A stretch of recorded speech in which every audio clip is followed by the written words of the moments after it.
everyone, welcome back to my channel, and today in this video I would like to show you how to create poll on Facebook Messenger. So let's begin our video. So first you need to open your Messenger application. Now open your group. Now you need to click on the bottom left corner at the last option, and after that you can see there have a option polls. So select it. Now type your question here.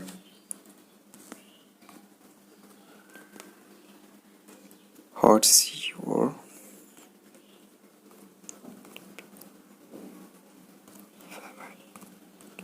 food?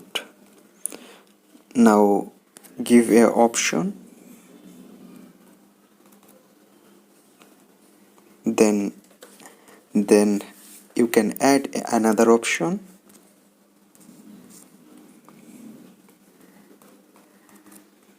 then select create poll. That's it. Now you can see your poll already created.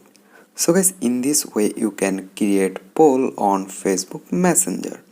So hope this video can help you. Don't forget to like and subscribe my channel. Thank you everyone for watching this video.